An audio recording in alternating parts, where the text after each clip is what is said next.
প্রশ্ন হলো, সেই পরিবেশে বেলাল, আম্মার, সোহেব রিদওয়ানুল্লাহি তাআলা আজমাইন, সুমাইয়া রাদিয়াল্লাহু তাআলা আনহা,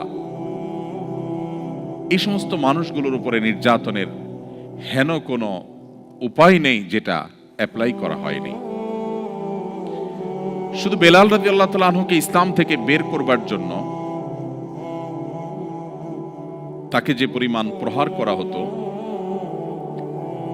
প্রতিটা হাদিসের কিতাবের পাতায় পাতায় তার অত্যাচারের ইতিহাস, সিরাতের গ্রন্থের পাতায় পাতায় পৃষ্ঠা পৃষ্ঠা উঠে এসছে, যে তাকে মারতে মারতে সেন্সলেস করে ফেলা হতো।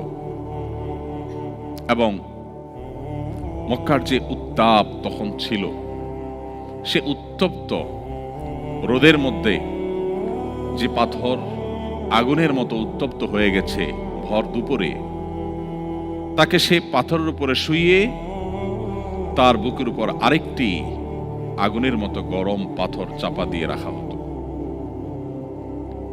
তার চামড়া সে উত্তাপে গলে রীতিমতো পাথর ঠান্ডা হয়ে যেত, শুধু মৃত্যু বাকি থাকত।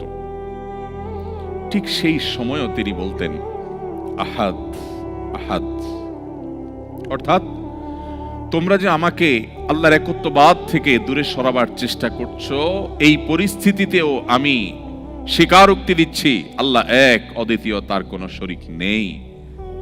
আমি আর আমার ঈমানের উপরে অটল অবিচলতার কথা এই মুহূর্তেও দিচ্ছি।